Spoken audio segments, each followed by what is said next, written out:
Assalamualaikum warahmatullahi wabarakatuh. Saya Desi Renasari akan menjelaskan tentang pengendalian risiko yang sebelumnya sudah dijelaskan oleh teman saya Alfi Syahri. Baiklah, selamat menyimak. Baiklah, di sini saya akan menjelaskan tentang pengendalian risiko yang sebelumnya sudah dijelaskan oleh teman saya Alfi Syahri. Pengendalian risiko memiliki beberapa bagian, yang diantaranya fokus dan waktu dilakukannya pengendalian risiko. Ada fokus pengendalian risiko dan waktu pengendalian risiko.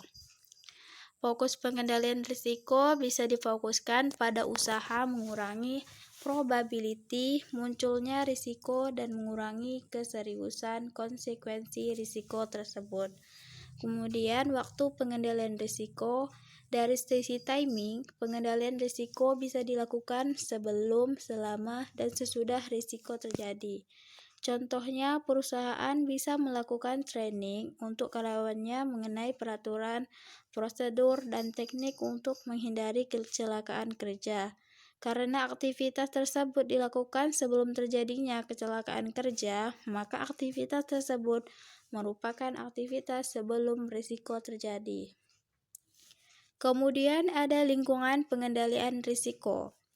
Lingkungan pengendalian adalah hal yang mendasar dalam komponen pengendalian, terdiri atas tindakan, kebijakan, prosedur yang mencerminkan sikap menyeluruh manajemen puncak, direktur dan komisaris dan pemilik perusahaan.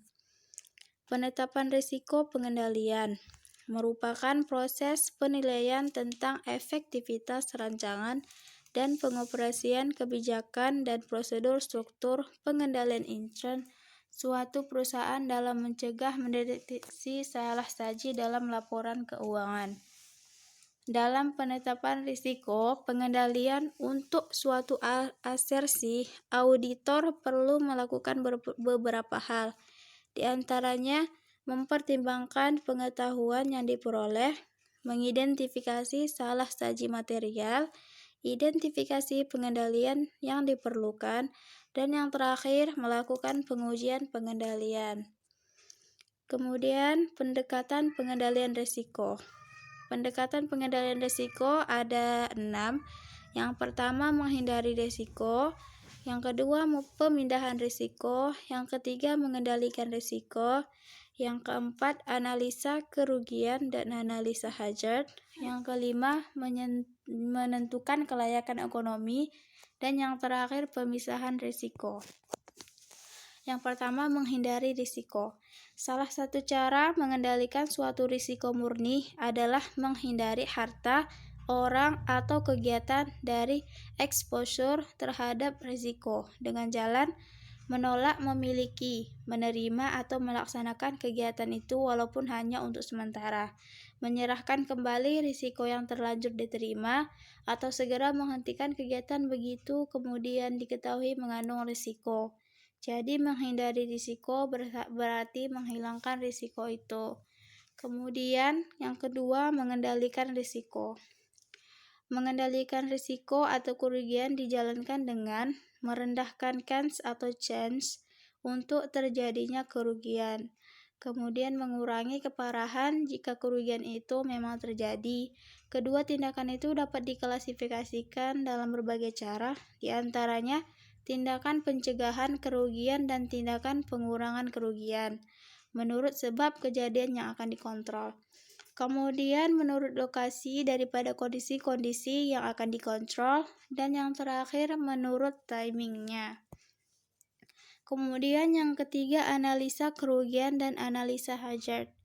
Langkah pertama dalam pengendalian kerugian adalah untuk mengidentifikasi dan menganalisis kerugian yang terjadi, hazard yang menyebabkan kerugian itu atau yang mungkin menyebabkan kerugian di masa yang akan datang. Langkah ini memerlukan suatu sistem pelaporan yang komprehensif dan inspeksi secara berkala. Kemudian hazard adalah suatu keadaan atau kondisi yang dapat memperbesar kemungkinan terjadinya suatu peril.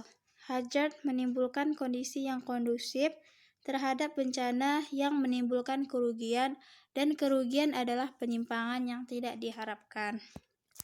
Kemudian yang keempat ada menentukan kelayakan ekonomi. Upaya pencegahan terhadap segala risiko harus ditinjau dari sudut manfaat dan biayanya yang harusnya bersifat economical feasible. Oleh karena itu, perlu dilakukan analisis sebagai berikut. Yang pertama, ada biaya yang timbul karena peril atau kecelakaan. Yang kedua, biaya pengendalian risiko kerugian. Yang ketiga, membandingkan manfaat dan biaya. Dan yang terakhir, evaluasi. Kemudian yang kelima ada pemisah risiko. Yang dimaksud dengan pemisah risiko ialah kegiatan memisahkan atau menyebarkan harta yang menghadapi risiko sama, menggantikan penempatan dalam satu lokasi. Maksud pemisahan ini adalah mengurangi jumlah kerugian untuk satu peristiwa dengan menambah banyaknya independent exposure unit, maka probabilitas kerugian harapan diperkecil. Jadi, memperbaiki kemampuan perusahaan untuk meramalkan kerugian yang akan dialami. Kemudian yang keenam ada kombinasi atau pooling. Kombinasi atau pooling merupakan suatu metode pengendalian risiko yang dilakukan dengan cara melakukan tindakan kombinasi dari metode-metode yang ada, baik itu pengendalian risiko, pemisahan risiko, meminimalkan dampak risiko yang mungkin terjadi. Kemudian ada pemindahan risiko.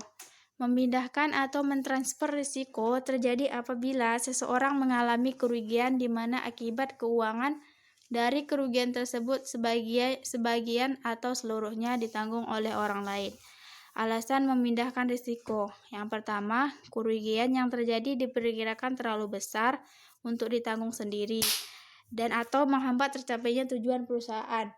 Kemudian yang kedua, sesuai dengan undang-undang dan peraturan yang berlaku yang mewajibkan perusahaan mentransfer kerugian tertentu kepada orang lain. Yang terakhir, pemindahan kerugian telah diperhitungkan sebagai cara yang paling efisien meskipun ada kewajiban menanggung sendiri dan tidak ada ketentuan yang mewajibkannya. Demikian presentasi dari saya. Terima kasih. Demikian presentasi dari saya. Lebih dan kurang saya mohon maaf. Wabillahi taufik wal hidayah. Wassalamualaikum warahmatullahi wabarakatuh. Terima kasih.